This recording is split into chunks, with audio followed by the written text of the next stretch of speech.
अस्सलाम वालेकुम dear students. Computer science का पार्ट 2 का आज हमारा जो टॉपिक है that is developing a C program. हमने अपने प्रीवियस लेक्चर में सी लैंग्वेज की हिस्ट्री के बारे में पढ़ा, उसके बारे में ओवरव्यू देखा उसका, और आज हम उसका पहला जो ऑफिशियल लेक्चर है डेवलपिंग अ सी प्रोग्राम उसको कवर करेंगे। सी प्रोग्राम को डेवलप करने का मतलब यह है कि जी सी प्रोग्राम को बनाना, उसकी फाइल को बनाना।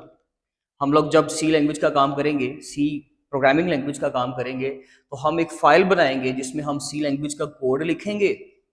उस फाइल के साथ जो भी चीज़ें हम लोगों को जो ज़रूरी हैं वो चीज़ें साथ ऐड करेंगे। वो भी डेफिनेटली एडिशनली चंद एक फाइल्स हैं जो हम लोगों ने साथ ऐड करनी है, एंड देन हम उस फाइल को एग्जीक्यूटेबल बनाकर तो अपने प्रोसेसर के ऊपर लोड करवाएंगे। इन सारे स्टेप्स को डिस्कस करेंगे हम अपने आज के इस लेक्चर में। सबसे पहले सी का कोई भी प्रोग्राम चलाने के लिए we must have a compiler. जब भी आप लोगों ने सी लैंग्वेज का काम करना है, आपके पास एक कंपाइलर होना चाहिए। कंपाइलर इटसेल्फ एक सॉफ्टवेयर है जो कि हमारे सोर्स कोड को ऑब्जेक्ट कोड के अंदर कन्वर्ट करता है। यहां पे हमने दो टर्म्स पढ़ी, कौन सी? एक source code and number 2 object code. अब ये सोर्स फाइल भी कह सकते हैं आप उसको, जिसमें सोर्स कोड होगा उसको हम सोर्स फाइल बोलेंगे, जिसमें ऑब्जेक्ट कोड होगा उसको ऑब्जेक्ट फाइल बोलेंगे। सिंपल। तो सोर्स कोड सबसे पहले वो क्या चीज है जी? जो हम सी लैंग्वेज का कोड खुद से लिखते हैं। कोई भी हमने फाइल बनाई किसी भी कंपाइलर को यूज करते हुए, कंपाइलर कौन कौन से हो सकते हैं उसकी हम अभी बात करते हैं। सोर्स कोड क्या चीज होती है? जो भी हम लोग सी लैंग्वेज का कोड लिखेंगे उसको हम सोर्स कोड कहते हैं। ओके, यानी कि सी लैंग्वेज का जो ऑफिशियल कोड है सारा, हाई लेवल लैंग्वेज का जो कोड है वो सारा सोर्स फाइल कहलाएगी, यानी कि सोर्स कोड कहलाएगा। एंड देन जब हम लोग उस फाइल को रन करेंगे, यानी कि हम उस फाइल को जब हाई लेवल लैंग्वेज से मशीन के अंदर, मशीन कोड के अंदर या मशीन लैंग्वेज के अंदर कन्वर्ट करेंगे, उसको हम बोलेंगे ऑब्जेक्ट कोड। वो कोड जो कंप्यूटर के लिए अंडरस्टैंडेबल है। सोर्स कोड कंप्यूटर के लिए अंडरस्टैंडेबल नहीं है, हमारे लिए अंडरस्टैंडेबल है। हम उसको अंडरस्टैंड करते हैं, हम उस फाइल को बनाते हैं। यानी कि सिंपल, मैंने यहाँ पर एक फाइल रेडी की, लेट्स सपोज मैंने इसमें सी लैंग्वेज का काम कर दिया, ठीक है जी। तो ये मेरी सोर्स फाइल है जो मैं अंडरस्टैंड कर सकता हूँ, कंप्यूटर इसको अंडरस्टैंड नहीं कर सकता। कंप्यूटर इसको अंडरस्टैंड करने के लिए पहले इसको ऑब्जेक्ट फाइल के अंदर क्या करेगा? कन्वर्ट करेगा। ये भी इसी का हिस्सा होगा, लेकिन आपको ये दो स्टेप्स या ये दो टर्म्स जो है वो बताना जरूरी थी। कंपाइलर का ये काम होता है, ये कंपाइलर ही करता है, यानी कि हमारे सोर्स फाइल को ऑब्जेक्ट फाइल के अंदर कन्वर्ट कर देता है। यानी कि जो हम कोड लिखते हैं हाई लेवल लैंग्वेज का कोड, उसको वो मशीन कोड के अंदर, जिसको मशीन अंडरस्टैंड कर सके, बाइनरी कोड के अंदर उसको कन्वर्ट करता है कौन? हमारा कंपाइलर। बहुत सारे कंपाइलर के सॉफ्टवेयर हैं, उसमें हम लोग जो हमारी सिलेबस के अकॉर्डिंगली है वो हम पढ़ेंगे Turbo C plus plus. Turbo C plus plus जो है वो बोरलैंड इंटरनेशनल में, बोरलैंड कंपनी है बेसिकली जो सॉफ्टवेयर प्रोडक्ट्स बनाती हैं, या बहुत सारी आईटी की इस्तेमाल होने वाली एप्लीकेशंस और सॉफ्टवेयर वगैरह इन्होंने डिजाइन की है। ये बड़ी आप कह लगे जी हिस्ट्री में पुरानी 90s की कंपनी है जिन्होंने ये वाला कंपाइलर डिजाइन किया था, Turbo C plus plus. Itself ये एक पूरा आईडीई है। यहाँ पे एक और टर्म पढ़ेंगे, आईडीई, इंटीग्रेटेड डेवलपमेंट इन्वायरमेंट। एक ऐसा इन्वायरमेंट कि जिसके अंदर हम लोग कोड को लिख भी सकते हैं, हम लोग अपने सी लैंग्वेज का जो भी आप कोई भी लैंग्वेज यूज कर रहे हो उसका कोड आप लिख भी सकते हो, उसको आप कंपाइल भी करवा सकते हो और उसको आप रन करके देख भी सकते हो। इवन वो उसके अंदर से जो भी एरर्स वगैरह फाइंड आउट होती हैं वो भी सारा काम करता है। तो आईडीई है एक तरह का टर्बो सी प्लस प्लस। इसके अलावा हम लोग कोड ब्लॉक्स यूज कर सकते हैं, हम Dev C plus plus use कर सकते हैं। मीन्स के ये वो सॉफ्टवेयर हैं, ये वो आईडीईज हैं, ये वो एडिटर्स हैं कि जिनके ऊपर हम लोग अपना सी लैंग्वेज का कोड लिखेंगे और उसको एग्जीक्यूट करवाएंगे हमारे सिलेबस के अकॉर्डिंगली। क्योंकि टर्बो सी प्लस प्लस है तो हम उसी के इंटरफेस की बात करते हैं। इंटरफेस वो हिस्सा, वो स्क्रीन के जिसको इस्तेमाल करते हुए, जिसके ऊपर कोड लिखते हुए हम अपनी सी लैंग्वेज के कोड को चलाएंगे। उसमें वो लिखा भी हुआ जी compiler for C language. C language के लिए ये एक कंपाइलर है।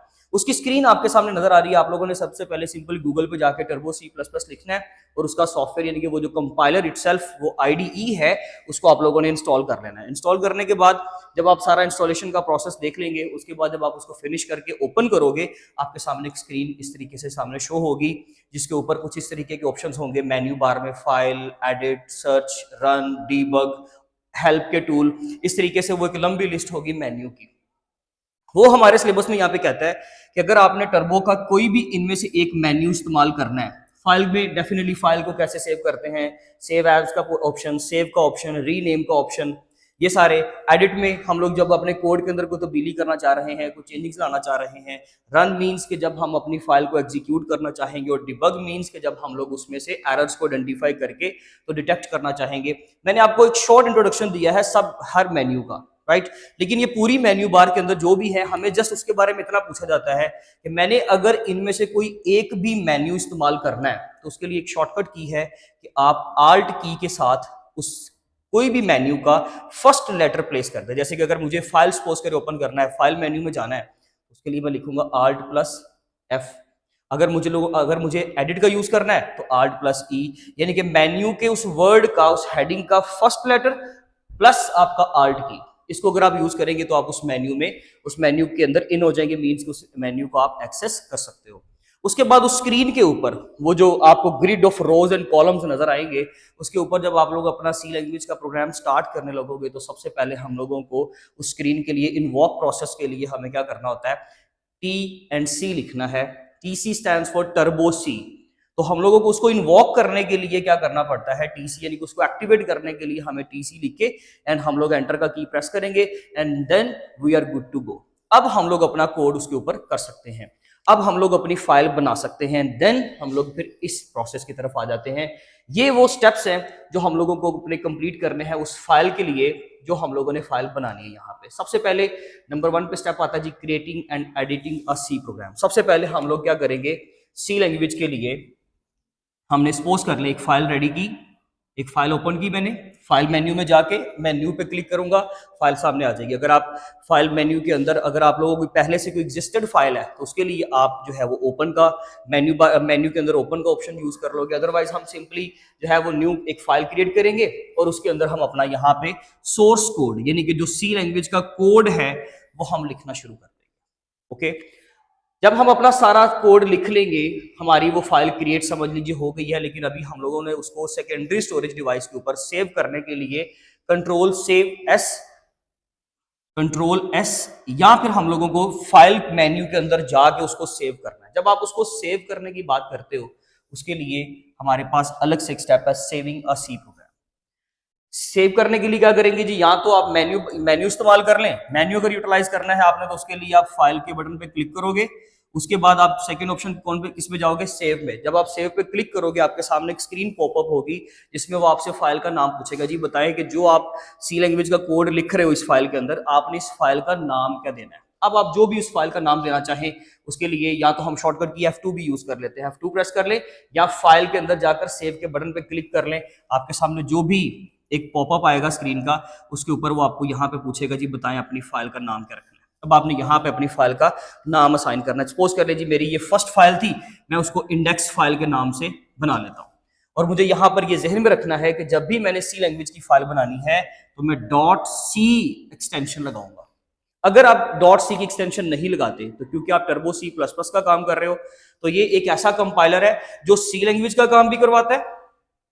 इस पे आप सी का कोड भी कर सकते हो, C++ का कोड भी कर सकते हो। दोनों लैंग्वेजेस का कोड हम लोग कर सकते हैं। दोनों के फीचर्स में डिफरेंस है, ये आप लोग जानते हैं। तो हम लोगों ने .c एक्सटेंशन खुद मेंशन करनी है। अगर हम .c मेंशन नहीं करेंगे तो वो हमारी फाइल बनाएगा नो नेम के नाम से, यानी कि बाय डिफॉल्ट उसको वो क्या नाम देगा, नो नेम, 00 भी आ सकता है साथ में, एंड C++, क्योंकि टर्बो C++ असल में C++ का ही कंपाइलर है, राइट। ये आईडीई एक्चुअली C++ के लिए यूटिलाइज की जाती है, तो वो उसको खुद से नाम दे देगा नो नेम 00.cpp, यानी कि C++।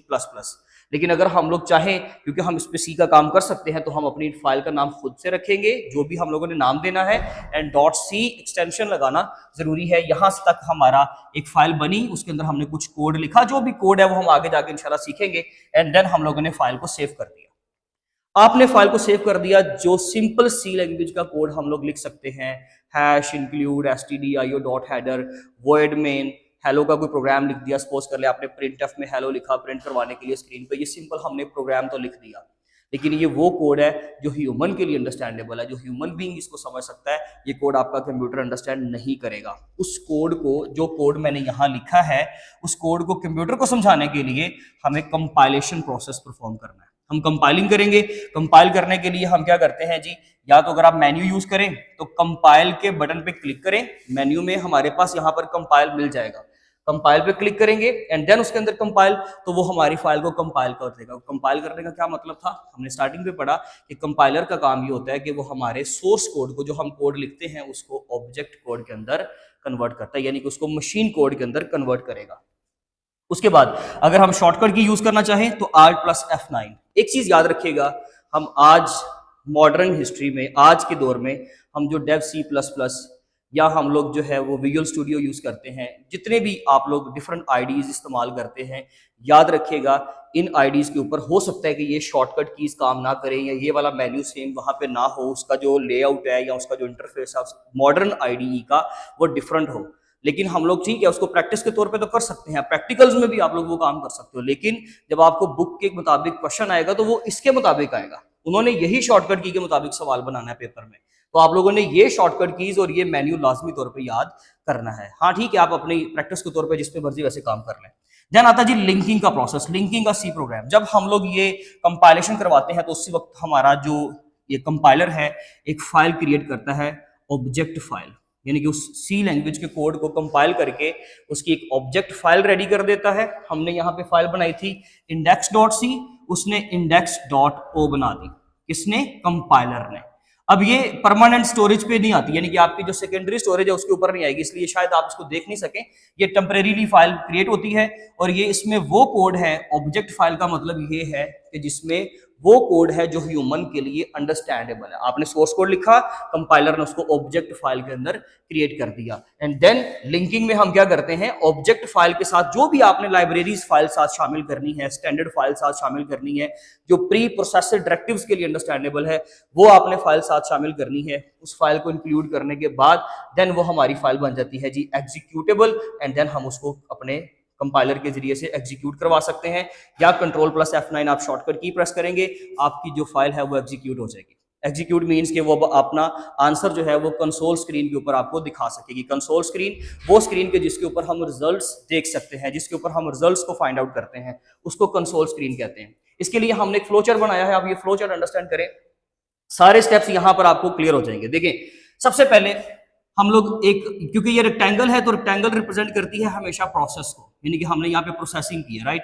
और ये जो सर्कुलर फॉर्म है, यानी कि जो सर्कल बना हुआ है, और ये जो आपकी सर्कल शेप का है डायग्राम, ये आपकी फाइल को रिप्रेजेंट करती है, तो यहाँ पर वो फाइल्स के नेम होंगे। तो यहाँ पे देखिए सबसे पहले हमने प्रोग्राम एंटर किया, सी लैंग्वेज का मैंने कोड लिखा, जो भी मैंने कोड लिखना था, जो भी एक सिंपल प्रोग्राम मैंने रन करना था, उसके बाद वो बन गई मेरी .c की फाइल, क्योंकि ये मेरी सोर्स फाइल है, उसकी एक्सटेंशन क्या होगी, .c।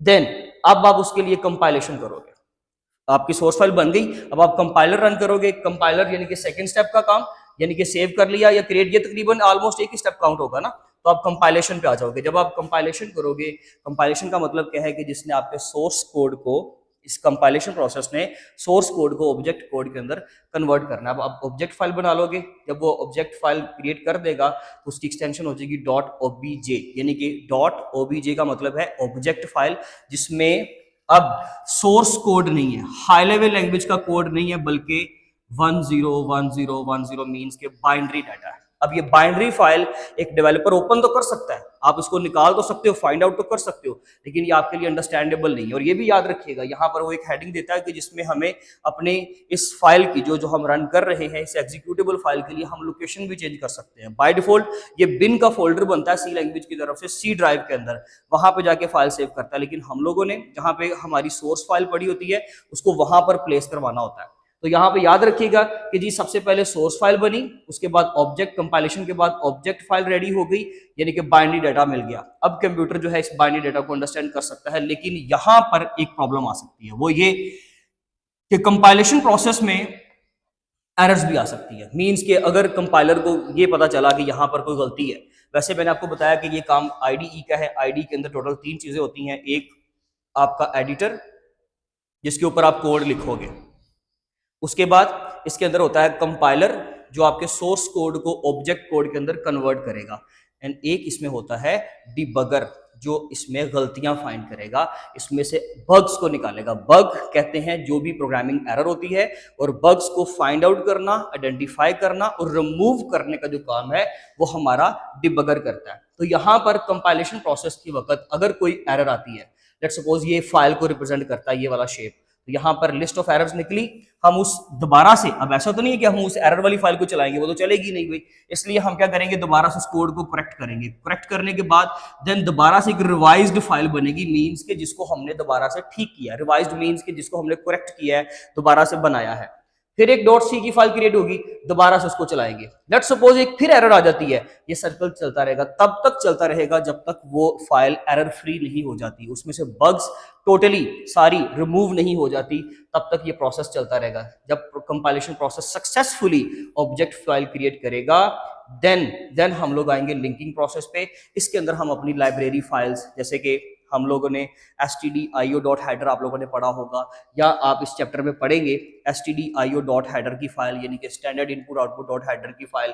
आप इस तरीके की लाइब्रेरी फाइल्स एक्सटर्नल रिसोर्सेज के साथ आप उसको ऐड करेंगे, और लिंकिंग प्रोसेस के बाद अब जो हमें एक्सटेंशन मिलेगी वो .executable फाइल होगी, यानी कि .exe की फाइल मिल जाएगी। मीन्स कि अब ये एग्जीक्यूटेबल फाइल आपकी रेडी है। देन आप उसको मेमोरी पे लोड करवाते हो, लोडिंग प्रोसेस। लोडिंग प्रोसेस में क्या होता है कि मेमोरी आपकी उस एग्जीक्यूटेबल फाइल को रैम के ऊपर लेकर आती है, क्योंकि प्रोसेसर ने हमेशा उस चीज को एग्जीक्यूट करना है, उस चीज को प्रोसेस करना है जो रैम के ऊपर है। तो ये लोडिंग प्रोसेस कौन करती है, आपकी मेमोरी करती है।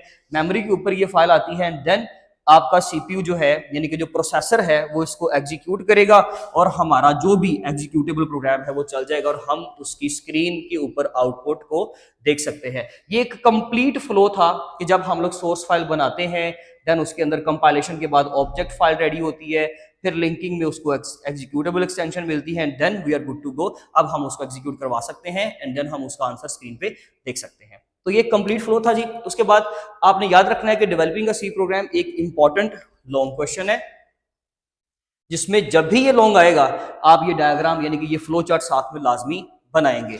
अक्सर औकात ये होता है कि इनमें से कोई भी एक शॉर्टकट की पूछ ली जाती है एमसीक्यू में, मेन्यू के मुताबिक मेन्यू से सवाल आ जाता है एमसीक्यू का, या अलग से फ्लो चार्ट बनाने को भी कहा जा सकता है। तो आपने इसको हर लिहाज से इसको रेडी कर लेना है। ये था हमारा आज का लेक्चर। अब इंशाल्लाह मिलेंगे हम अपने नेक्स्ट लेक्चर में, तब तक के लिए अल्लाह हाफिज़।